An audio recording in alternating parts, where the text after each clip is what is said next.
নমস্কার, আমার নাম সুজাতা। আমি আজ আপনাদের একটি বিষয় নিয়ে কথা বলবো যা আপনারা খুব অদ্ভুত মনে করবেন। আমি আমার ছেলে অজয়কে বিয়ে করেছি। হ্যাঁ, আমার নিজের ছেলেকে।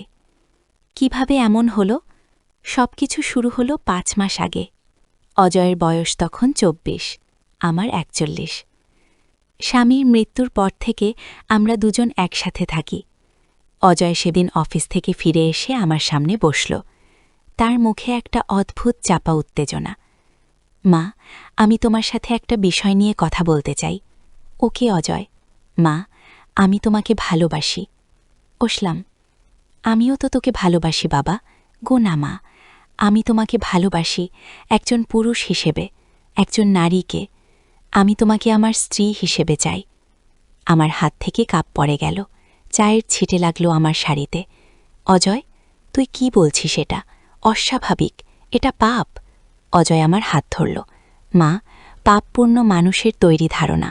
আমি শুধু জানি আমি তোমাকে ভালোবাসি, তোমাকে আমার জীবন সঙ্গী করতে চাই। বসলাম, আমি হাত ছাড়িয়ে নিলাম। না অজয়, এটা সম্ভব নাকি? সেদিন রাতে আমি ঘুমাতে পারিনি। বিছানায় শুয়ে চিন্তা করছিলাম, আমার ছেলে আমাকে বিয়ে করতে চায়, কি করে এটা সম্ভব? কিন্তু আমার মনের কোথায় যেন একটা ক্ষীণ আলো জ্বলছিল, যা আমাকে বলছিল এতে কি দোষ, যদি দুজন মনে প্রাণে একে অপরকে ভালোবাসে। পরদিন সকালে অজয় আমার ঘরে এলো। মা, আমি কাল রাতে সিদ্ধান্ত নিয়েছি, আমি চলে যাচ্ছি। আমি আর তোমাকে কষ্ট দিতে চাই না। আগেই আমি দেখলাম অজয়ের ব্যাগ গুছানো। আমার বুকে যেন একটা ধাক্কা লাগল। আমি উঠে দাঁড়ালাম। অজয়, দাঁড়াও। সে থমকে দাঁড়ালো, তার চোখে প্রশ্ন। আমি তার কাছে গেলাম, কিন্তু কি বলবো বুঝতে পারছিলাম না। হঠাৎ অজয়ের চোখে চোখ পড়তেই আমি চমকে উঠলাম। তার চোখে ঠিক সেই চাহনি যে চাহনি দিয়ে তার বাবা আমার দিকে তাকাত। কিন্তু না, এটা অসম্ভব। অজয়, তুই মনে করছিস তুই আমাকে ভালোবাসিস, কিন্তু এটা স্বাভাবিক নয়। এটাই অজয় আমার কথা শেষ হওয়ার আগেই বলে উঠল। মা, আমি জানি তুমি কি ভাবছ, কিন্তু আমার একটা কথা শোনো। সবকিছু তোমাকে বলার সময় এসেছে। অজয় তার ব্যাগ থেকে একটা পুরনো খাতা বের করল। এটা বাবার ডায়েরি। আমি এটা তার মৃত্যুর পর পেয়েছিলাম, কিন্তু এতদিন পড়ার সাহস পাইনি। 3 দিন আগে আমি এটা পড়েছি। এবং তার কণ্ঠে একটা অদ্ভুত দৃঢ়তা ফুটে উঠল। মা, আমি তোমার ছেলে নই। কি? আমি বিস্ময়ে হতবাক হয়ে গেলাম। কি বলছিস তুই? পাগল হয়ে গেছিস? না মা, এই ডায়েরিতে বাবা লিখেছেন যে আমি আসলে তার ছোট ভাইদের ছেলে। তার নাম ছিল অমল। তিনি এবং তার স্ত্রী দুর্ঘটনায় মারা যান, আর আমি তখন মাত্র 2 বছরের শিশু। বাবা এবং তুমি আমাকে নিজেদের সন্তান হিসেবে মানুষ করেছ, কিন্তু আমি তোমার রক্তের সম্পর্কের ছেলে নই মা। আমি তোমার ভাগ্নে। কি? আমি অবাক হয়ে ডায়েরির দিকে তাকালাম। রাজি, আমার স্বামী এত বড় সত্য আমার থেকে লুকিয়ে রেখেছিলেন। দেখাও। আমি ডায়েরিটা নিয়ে পাতা উল্টাতে লাগলাম। আমি প্রায় উন্মাদের মতো পাতার পর পাতা পড়ে যেতে লাগলাম। হ্যাঁ, এটা রাজীবের হাতের লেখা। তিনি লিখেছেন কিভাবে তার ছোট ভাই অমল আর বোমা মনিকার দুর্ঘটনায় মারা গেলেন, কিভাবে তিনি আর আমি তাদের শিশুপুত্র অজয়কে নিজেদের সন্তান হিসেবে লালন পালন করার সিদ্ধান্ত নিলাম। কিন্তু আমি কিভাবে এই ঘটনা ভুলে গেলাম? আমি ধীরে ধীরে সোফায় বসে পড়লাম। আমার মাথা ঘুরছিল, কিন্তু আমার তো মনে নেই। গিয়ে অজয় আমার পাশে বসল। ডায়েরিতে বাবা লিখেছেন যে সেই দুর্ঘটনার সময় তুমিও সেখানে ছিলে। তুমি মাথায় আঘাত পেয়েছিলে এবং কিছুদিন হাসপাতালে ছিলে। ডাক্তাররা বলেছিলেন যে তোমার স্মৃতিতে কিছু ক্ষতি হয়েছে। বাবা তোমাকে কখনো সত্য বলেননি, কারণ তিনি ভেবেছিলেন এটা তোমার জন্য ভালো হবে। আমি বারবার মাথা নাড়তে লাগলাম। না, এটা হতে পারে না। আমি তোকে 9 মাস গর্ভে ধারণ করেছি। আমি তোর জন্ম দিয়েছি। অজয় চুপ করে রইল। তারপর ধীরে ধীরে বলল, ডায়েরিতে বাবা লিখেছেন যে তোমার একটি সন্তান হয়েছিল, কিন্তু সে জন্মের পরেই মারা যায়। সেটা আমার জন্মের মাত্র 2 মাস আগের ঘটনা, আর তারপরেই সেই দুর্ঘটনা ঘটে যেখানে আমার বাবা মা মারা যান। বাবা লিখেছেন তোমার মানসিক অবস্থা এতটাই খারাপ ছিল যে তুমি তোমার সন্তানের মৃত্যু মেনে নিতে পারছিলে না। এবং সেই সময় দুর্ঘটনার পর আমি অনাথ হয়ে যাই। বাবা সিদ্ধান্ত নেন যে তুমি আমাকে তোমার সন্তান হিসেবে লালন পালন করবে এবং তিনি কখনো তোমাকে সত্য বলবেন না। আমি হতবাক হয়ে সোফায় বসে রইলাম। অজয়ের কথাগুলো আমার মাথার মধ্যে গুঞ্জন করে ফিরতে লাগল। হঠাৎ আমার মনে পড়ল, ডাক্তাররা আমাকে বলেছিলেন যে আমার জীবনের কিছু ঘটনা আমি হয়তো কখনো মনে করতে পারব না।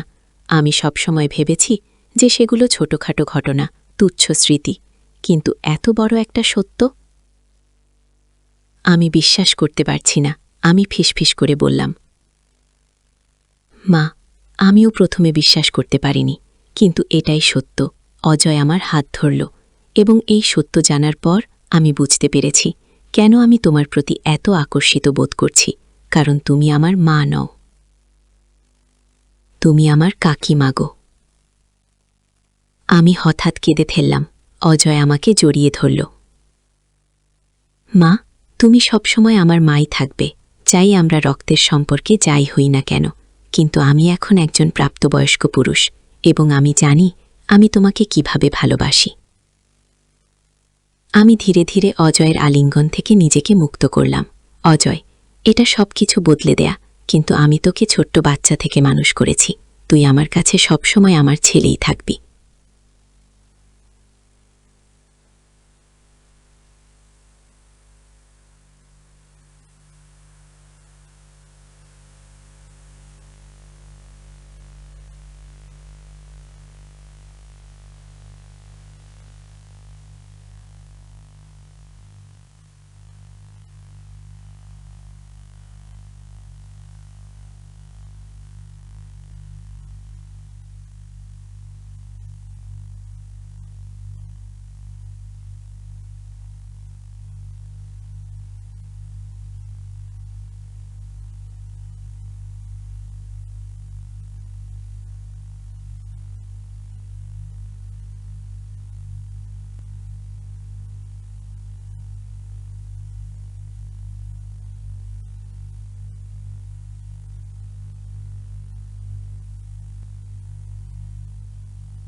কাগজপত্র, চিঠিপত্র সব ঘাঁটতে লাগলাম। অবশেষে আমরা একটা চিঠি পেলাম, যেটা রাজীবকে তার ছোট ভাই অমল পাঠিয়েছিল। চিঠিটা 10 বছর আগের, কিন্তু এর মানে তব অজয়ের চোখ বিস্ফোরিত হয়ে উঠল। হ্যাঁ, আমি বললাম, অমল 10 বছর আগেও বেঁচে ছিল? ডায়েরিতে লেখা ছিল যে সে আর মনিকা 22 বছর আগে মারা গেছে, যখন তুই 2 বছরের ছিলে।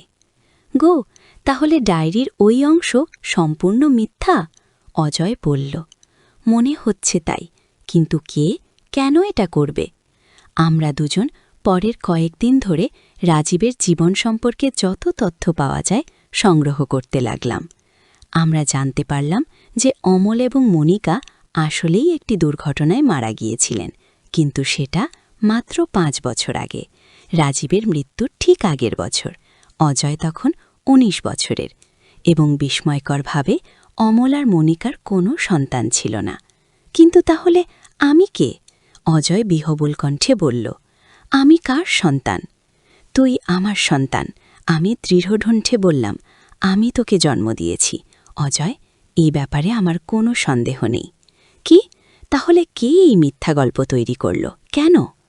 আমাদের তদন্ত আমাদের নিয়ে গেল রাজীবের পুরনো একজন বন্ধুর কাছে, সমিত। তিনি আমাদেরকে দেখে খুব অবাক হলেন। তোমরা দুজন একসাথে এসেছ? অদ্ভুত, তিনি বললেন। কেন? আমি বিস্মিত হয়ে জিজ্ঞাসা করলাম। কারণ, সুমিত বললেন, রাজীব সবসময় বলতো যে তোমরা দুজন একসাথে থাকলে বিপদ হতে পারে। বিপদ? কি বিপদ? অজয় জিজ্ঞাসা করল। সুমিত গম্ভীর হয়ে গেলেন। রাজীব কখনো আমাকে পুরো গল্প বলেনি, কিন্তু আমি জানি যে তোমার জন্মের সময় একটা বড় গোপন কথা লুকিয়ে রাখা হয়েছিল অজয়, এবং রাজীব ভয় পেত যে কেউ সেই সত্য জানতে চাইবে। কেউ? কে? আমি জিজ্ঞাসা করলাম। সুমিত মাথা নাড়লেন। আমি জানি না, কিন্তু রাজীব একবার বলেছিল যে সে একজন শক্তিশালী ব্যক্তিকে চিনত যে তোমাকে খুঁজছিল অজয়। অজয় আর আমি একে অপরের দিকে তাকালাম, বিস্ময়, হতবাক। তোমাদের সাবধান থাকা উচিত, সুমিত বললেন। আমি জানি না কে ওই ডায়েরিতে মিথ্যা গল্প ঢুকিয়েছে, কিন্তু যেই ঢুকিয়েছে সে নিশ্চয়ই চায় যে তোমরা একে অপরকে ত্যাগ করো। সেই রাতে বাড়ি ফেরার পথে আমরা চুপচাপ ছিলাম। হঠাৎ আমি লক্ষ্য করলাম যে একটি গাড়ি অনেকক্ষণ ধরে আমাদের অনুসরণ করছে। অজয়, আমি ফিসফিস করে বললাম, আমার মনে হয় আমাদের পিছু নেওয়া হচ্ছে। গিয়ে অজয় আয়নায় দেখল।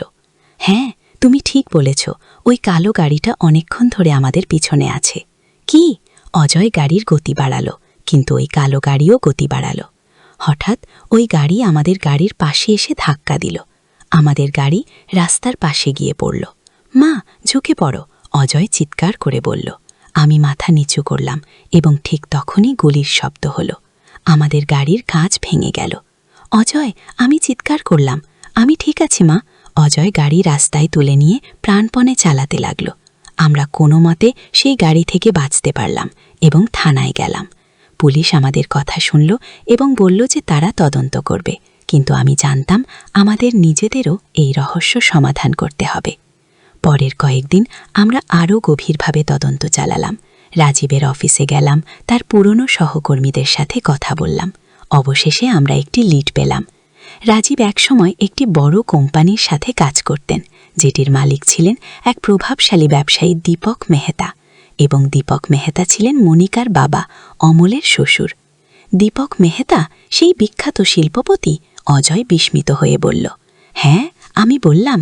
এবং শোনো, রাজীব যখন ওই কোম্পানি ছেড়ে দেন তখন তিনি এবং দীপক মেহতার মধ্যে নাকি কোনো বিবাদ হয়েছিল গো। আমরা আরও তথ্য সংগ্রহ করলাম এবং জানতে পারলাম যে রাজীব এবং দীপক মেহতার মধ্যে একটি বড় ব্যবসায়িক বিবাদ হয়েছিল। রাজীব নাকি কোম্পানির কিছু গোপন তথ্য চুরি করে অন্য কোম্পানিকে দিয়েছিলেন। দীপক মেহতা তাকে আইনিভাবে ধরতে পারেননি, কিন্তু তিনি রাজীবের উপর প্রতিশোধ নেবার জন্য উন্মুখ ছিলেন। কিন্তু এখন আমি বুঝতে পারছি না, অজয় বলল, এর সাথে আমার কি সম্পর্ক? আমরা আরও খোঁজাখুঁজি করে অবাক হয়ে জানতে পারলাম যে অমল কিন্তু রাজীবের সত্যিকারের ভাই ছিলেন না। অমল ছিলেন দীপক মেহতার ড্রাইভারের ছেলে, যাকে দীপক নিজের কাজে রেখে মানুষ করেছিলেন। অমল দীপকের কোম্পানিতে কাজ করতেন এবং সেখানেই রাজীবের সাথে তার বন্ধুত্ব হয়। পরে অমল দীপকের একমাত্র মেয়ে মনিকাকে ভালোবেসে বিয়ে করেন, যার ফলে দীপক খুব রেগে যান। এই অংশটা আমি কিছুই বুঝতে পারছি না, আমি বললাম। তাহলে রাজীব এবং অমল কিভাবে ভাই হলেন? আমরা আরও তদন্ত করে জানতে পারলাম যে রাজীব এবং অমল দুজনেই নিজেদের ভাই বলে পরিচয় দিতেন, যদিও তারা রক্তের সম্পর্কে ভাই ছিলেন না। তারা এত ঘনিষ্ঠ ছিলেন যে নিজেদের ভাই হিসেবেই দেখতেন। এবং তারপর আমরা একটি অত্যন্ত চাঞ্চল্যকর তথ্য পেলাম। মনিকা, অমলের স্ত্রী, দীপক মেহতার মেয়ে, আসলে দীপকের জৈবিক মেয়ে ছিলেন না। মনিকা ছিলেন দত্তক নেওয়া, আর মনিকার জৈবিক মা ছিলেন আমি। সুজাতা? কি? অজয় বিস্ময়ে চিৎকার করে উঠল। তুমি মনিকার মা ছিলে? কিন্তু কিভাবে? আমি নিজেও হতবাক হয়ে গেলাম। এটা কি করে সম্ভব? আমি কখনো কোনো সন্তান দত্তক দিইনি, এবং মনিকা তো আমার থেকে মাত্র 10 বছরের ছোট ছিলেন। আমরা আরও গভীর তদন্ত করে জানতে পারলাম যে আমার জীবনের প্রায় 2 বছর আমার স্মৃতি থেকে মুছে গেছে। রাজীব যখন আমাকে বিয়ে করেন তখন আমি একটি গভীর মানসিক আঘাত থেকে সেরে উঠছিলাম। আমি মনিকাকে জন্ম দিয়েছিলাম যখন আমার বয়স মাত্র 16, এবং আমার পরিবার আমাকে ত্যাগ করেছিল। আমার বাবা মা মনিকাকে দীপক মেহতার কাছে দত্তক দিয়ে দিয়েছিলেন, যার স্ত্রীর কোনো সন্তান হয়নি। পরে আমি মানসিক আঘাতের কারণে আত্মহত্যার চেষ্টা করি এবং হাসপাতালে ভর্তি হই। সেখানে আমার চিকিৎসা করেন রাজীব, যিনি তখন নব্য চিকিৎসক। তিনি আমাকে ভালোবেসে বিয়ে করেন এবং আমার মেয়ের কথা আমাকে কখনো বলেননি। ভেবেছিলেন এটা আমার জন্য ভালো হবে। এর মানে কি? অজয় ধীরে ধীরে বলল। মনিকা ছিলেন তোমার মেয়ে, এবং তিনি অমলকে বিয়ে করেছিলেন, যিনি ছিলেন বাবার ঘনিষ্ঠ বন্ধু, যাকে বাবা ভাই বলে ডাকতেন। গো, হ্যাঁ, আমি বললাম। এবং মনিকা আর অমলের একটি ছেলে ছিল, সেই ছেলে হচ্ছে তুই। অজয় অজয় স্তব্ধ হয়ে গেল। আমি মনিকা আর অমলের ছেলে? এর মানে আমি তোমার? তুই আমার নাতি, আমি কাঁপা কণ্ঠে বললাম, আমার মেয়ের ছেলে? গো, এই সত্য আমাদের দুজনকেই বিধ্বস্ত করে দিল। কিন্তু এটা এখনও অনেক কিছু ব্যাখ্যা করে না। কিন্তু কেন দীপক মেহতা তোমার পিছনে লেগেছেন? তুমি তো তার নাতির মা, অজয় বলল। আমরা আরও তদন্ত করে জানতে পারলাম যে দীপক মেহতা ছিলেন একজন অত্যন্ত নিয়ন্ত্রণ প্রিয় ব্যক্তি। তিনি চেয়েছিলেন যে অজয় তার উত্তরাধিকারী হবে, কিন্তু অমল এবং মনিকা চেয়েছিলেন যে অজয় সাধারণ জীবনযাপন করুক। যখন অমল এবং মনিকা দীপকের কোম্পানির বিরুদ্ধে একটি দুর্নীতির অভিযোগ তুলতে যাচ্ছিলেন, তখন তারা সেই দুর্ঘটনায় মারা যান। দীপক অজয়কে নিয়ে যেতে চেয়েছিলেন, কিন্তু রাজীব, যিনি সবকিছু জানতেন, তিনি অজয়কে নিয়ে পালিয়ে গিয়েছিলেন। তাহলে? গো, অজয় ধীরে ধীরে বলল, দীপক মেহতা আমার দাদা এবং তিনি আমাকে খুঁজছেন। হ্যাঁ, আমি বললাম, এবং এখন যখন রাজীব নেই, তিনি তোকে খুঁজে বের করেছেন। গো, আর তিনি আমাদের আলাদা করার জন্য ওই ডায়েরিতে ভুয়া গল্প ঢুকিয়েছেন, অজয় অনুমান করল। মনে হয় তাই, আমি বললাম। তিনি আমাদের মধ্যে বিভেদ সৃষ্টি করে তোকে কাছ থেকে নিয়ে যেতে চেয়েছিলেন গো। অজয় আমার হাত ধরল। মা, আমি কোথাও যাব না, তুমি আমার মাই চাই। আমি তোমার ছেলে হই, নাতি হই, বা যেই হই না কেন গো। আমি অজয়কে জড়িয়ে ধরলাম। চোখ দিয়ে অশ্রু গড়িয়ে পড়ল। অজয়, আমরা দীপক মেহতার মতো শক্তিশালী লোকের বিরুদ্ধে কিভাবে লড়ব? আমাদের কাছে প্রমাণ আছে অজয়, দৃঢ়তার সাথে বলল। আমরা পুলিশের কাছে যাব এবং আমরা সত্য প্রকাশ করব। পরদিন আমরা পুলিশের কাছে সমস্ত প্রমাণ নিয়ে হাজির হলাম। পুলিশ প্রথমে আমাদের বিশ্বাস করেনি, কিন্তু যখন আমরা সমস্ত প্রমাণ দেখালাম, তখন তারা বিস্মিত হয়ে গেল। দীপক মেহতার বিরুদ্ধে তদন্ত শুরু হল, কিন্তু দীপক মেহতা ছিলেন খুব শক্তিশালী। তিনি সব অভিযোগ অস্বীকার করলেন এবং আমাদের বিরুদ্ধে মানহানির মামলা করলেন।